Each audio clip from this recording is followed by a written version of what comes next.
Video में बात करेंगे गणित के इम्पोर्टेंट प्रश्नों की, जो परीक्षाओं में पूछे गए हैं प्रश्न, वही प्रश्न रखे हैं आज की वीडियो में। तो वीडियो को आप अंत तक देखिएगा। तो चलिए स्टार्ट करते हैं दोस्तों। पहला प्रश्न है, एक फल विक्रेता 24 आम पर 1 आम मुफ्त में देता है तो वह ग्राहक को छूट देता है। भाई 24 आम किसी ग्राहक ने खरीदे तो दुकानदार क्या करता है, वो 1 आम मुफ्त में दे देता है। तो उसने 1 आम मुफ्त में दिया, मतलब छूट दे दी 1 आम की, कि भाई आप 24 आम खरीदेंगे तो हम 1 आम आपको फ्री में देंगे। तो कितने की छूट दे रहा है, वही प्रश्न में पूछा गया है।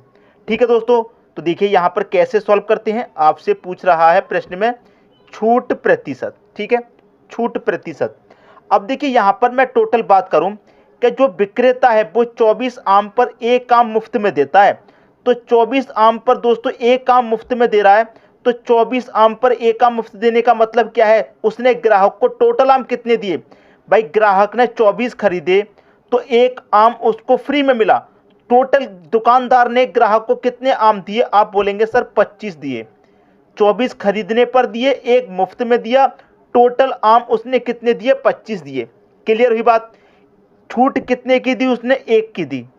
कितने पर दी, टोटल 25 पर दी। ये बात आप हमेशा याद रखिएगा। दोनों को जोड़ करके आप लिखेंगे बटे में। टोटल विक्रेता ने कितने आम दिए हैं, 24 और 1 25 दिए हैं।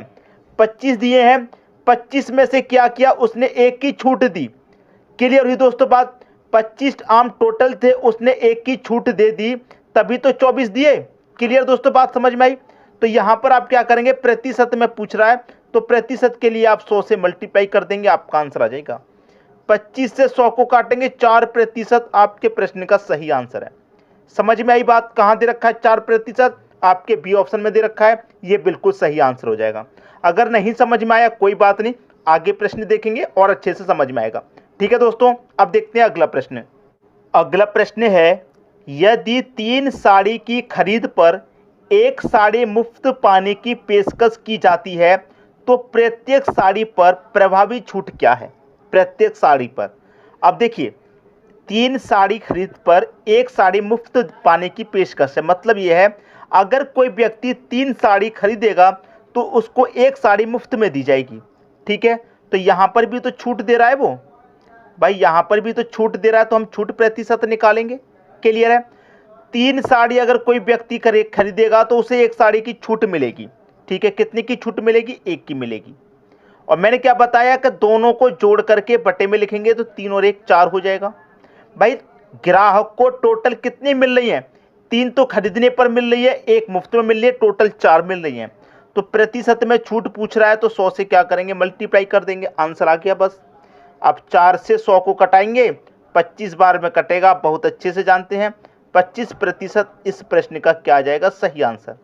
25% आपको मिलेगा सी ऑप्शन में, बिल्कुल सही आंसर हो जाएगा। उम्मीद करूंगा कि सभी की समझ में बहुत ही अच्छे तरीके से प्रश्न आ गया होगा, किसी को भी प्रश्न में समझने में कोई समस्या नहीं होगी। ठीक है दोस्तों, अब देखेंगे अगला प्रश्न। अगला प्रश्न है, एक विक्रेता 4 पेंसिल खरीदने पर 1 पेंसिल मुफ्त देता है और वह ग्राहक को 15% अतिरिक्त छूट देता है तो बताओ उसने ग्राहक को कितने की छूट दी। देखिए आपको इतना मालूम है कि अभी तक हमने सीखा था छूट प्रतिशत। ठीक है, कैसे निकालते हैं। 1 पेंसिल मुफ्त में मिल रही है, कितने पर मिल रही है, वो 4 पेंसिल खरीद रहा है तो 1 मिल रही है, तो टोटल कितनी मिल रही है, 5। दोनों को जोड़ करके लिखते हैं, यही मैंने आपको बताया। और छूट के लिए 100 से मल्टीप्लाई करते हैं, तो मैं 5 से 100 को काटूंगा, 20 बार में कटेगा, मतलब 20% की क्या मिली, उसे छूट मिली टोटल। एक छूट तो ये होगी जो 20% की मिल रही है उसको, मतलब 1 पेंसिल मुफ्त में मिल रही है, ये 20% की छूट हो गई। लेकिन जो दुकानदार है, जो विक्रेता है, वो ग्राहक को 15% अतिरिक्त छूट देता है। एक छूट तो ये हो गई 20 की, एक 15% की एक और छूट दे रहा है, तो इसका मतलब वो 2 छूट दे रहा है ग्राहक को। तो उसने टोटल ग्राहक को कितनी छूट दी, ये आपको बताना है। तो इसके लिए दोस्तों एक फॉर्मूला होता है, मैं आपको बता दूं, A + B प्लस का AB पूरे का बटा 100, ये फॉर्मूला होता है। ठीक है, तो पहले वाली वैल्यू आप लिखिए, ये छूट दे रहा है। क्लियर इतनी बात। प्रश्न को पहले हमेशा अच्छे से समझिएगा, जब तक आप प्रश्न को अच्छे से नहीं समझेंगे प्रश्न को सॉल्व नहीं कर पाएंगे। अब देखिए यहां पर क्या होगा, छूट दे रखा है ना, आप अच्छे से जानते हैं कि जब प्रॉफिट की बात होती है तो प्लस लेते हैं, और जब लॉस की बात हो, छूट की बात हो या कमी की बात हो तो माइनस का साइन लेते हैं। तो पहले कितने परसेंट की छूट है? 20% की। तो 20% की छूट है, मतलब ए आपका क्या हो जाएगा? माइनस का 20। दूसरी छूट 15 की है, ये जो बी है ये भी आपकी छूट है, 15 की छूट है, तो ये भी माइनस। माइनस माइनस क्या हो जाएगा? आप जानते हैं माइनस माइनस प्लस हो जाएगा। क्या हो जाएगा? Minus minus plus. ए आपका कितना है? 20 है, गुने बी आपका कितना है? 15 है, बटे में कितना है? 100 है। मैं 20 से 100 को कटाऊंगा 5 बार में, 5 से 15 को कटाऊंगा 3 बार में। -20 माइनस का 15 कितना हो जाएगा? माइनस का 35 हो जाएगा। ठीक है, और प्लस का कितना है दोस्तों? 3 है। प्लस का कितना है? 3। तो माइनस के 35 में से प्लस का 3 घटेगा, माइनस का 32 आंसर आएगा। भाई माइनस साइन किस चीज़ को दिखलाता है? माइनस साइन दिखाता है कमी को, छूट को।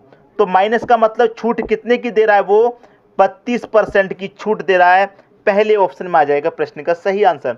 अगर माइनस की जगह प्लस आता है, इसका मतलब वो छूट नहीं दे रहा, वो प्रॉफिट कमा रहा है। समझ में आई बात? अब देखेंगे अगला प्रश्न।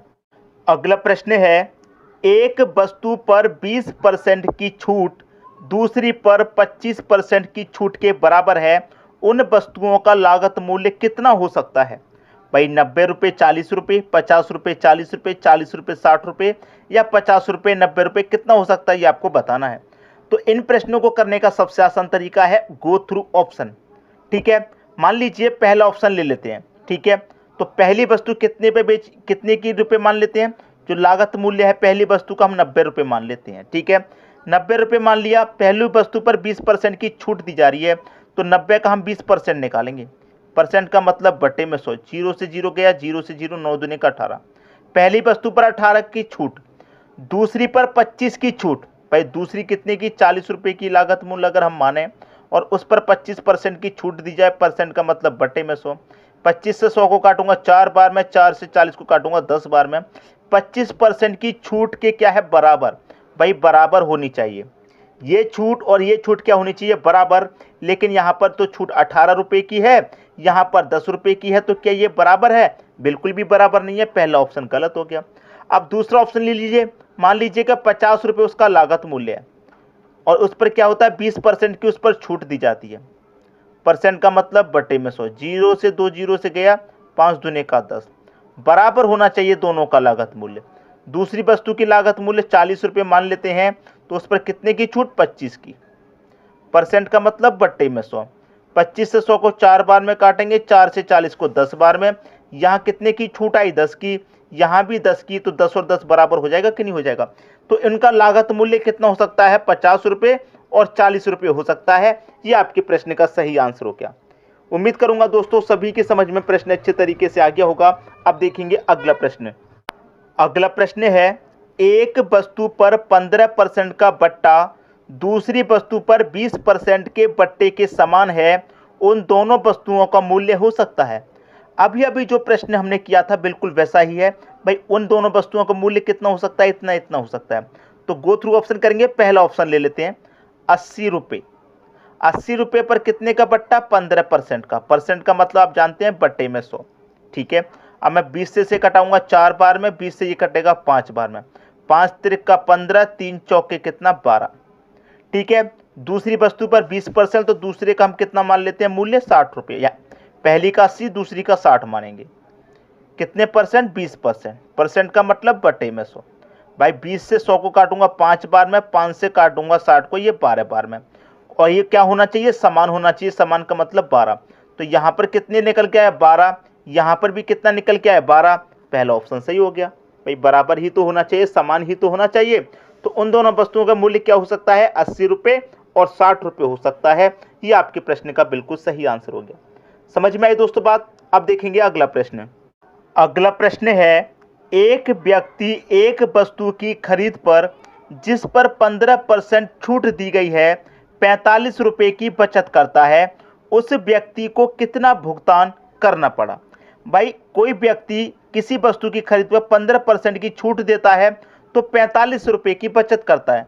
15% की जब छूट देता है तो कितने की बचत होती है? 45 रुपये की बचत होती है। तो तो 15% बराबर 45 रुपए के है, तो 1% बराबर कितने के हो जाएगा दोस्तों? आप जानते हैं 3 रुपए के हो जाएगा। 1% बराबर 3 रुपए के आपसे पूछ रहा है उस व्यक्ति को कितना भुगतान करना पड़ा, उस व्यक्ति को कितना भुगतान करना पड़ा होगा 100%। तो 1% का मान 3 रुपये हो गया आपका, तो आपसे पूछ रहा है 100% का मान, तो 100% का मान 300 हो जाएगा। आप बोलेंगे 300 तो सर ऑप्शन में भी नहीं है, क्या करें भाई? उस वस्तु का मूल्य 100% होगा, 100% का मतलब 300 रुपये होगा। तो वस्तु का मूल्य हमने निकाल लिया 300 रुपये, लेकिन उसने 300 रुपये में से क्या किया? 15% की छूट दे दी। 15% का मतलब 45 रुपये की छूट दे दी। भाई वस्तु का हमने मूल्य निकाल लिया, कितना है?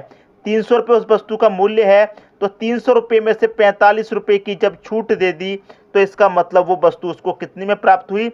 255 रुपये में प्राप्त हुई। ये आपके प्रश्न का क्या हो गया? सही आंसर 255 मिलेगा आपको, बी ऑप्शन है। सबकी समझ में दोस्तों बात बहुत ही अच्छे तरीके से आ गई होगी, किसी को भी कोई परेशानी नहीं होगी। अब देखेंगे अगला प्रश्न। अगला प्रश्न है, एक व्यक्ति एक वस्तु की खरीद पर जिस पर 20% की छूट दी गई है 25 रुपये की बचत करता है, उस व्यक्ति को कितना भुगतान करना पड़ा? बहुत ही बढ़िया प्रश्न है भाई। देखिए 20% की छूट दी गई तो कितनी की बचत हुई? 25 रुपये की। 25 रुपये की, तो एक का मान निकाल लीजिए भाई। 20% बराबर 25 रुपये, तो 1% बराबर कैसे निकालते हैं? 25 में 20 से डिवाइड कर देंगे, गुने 100 कर देंगे, तो 100% का मान निकल के आ जाएगा। क्लियर? तो 20 25 100, 25 25 कितना हो जाएगा? 125। हमने उस वस्तु का मूल्य निकाल लिया, कितना है? 125 रुपये। अब 125 रुपये की वो चीज़ है, लेकिन उसे कितने की बचत हुई है? 20%, मतलब 25 रुपये की। 125 की चीज़ पर उसे 25 रुपये की छूट मिल गई, तो इसका मतलब वो वस्तु उसको कितने रुपये में प्राप्त होगी? 100 रुपये में प्राप्त होगी। पहले ऑप्शन में 100 रुपये दे रखा है, ये आपके प्रश्न का बिल्कुल सही आंसर हो जाएगा। उम्मीद करूंगा दोस्तों सभी को प्रश्न बहुत अच्छे तरीके से समझ में आ गया होगा, किसी को भी प्रश्न में कोई भी समस्या, कोई भी प्रॉब्लम नहीं होगी। ठीक है दोस्तों, वीडियो देखने के लिए आपका बहुत बहुत धन्यवाद।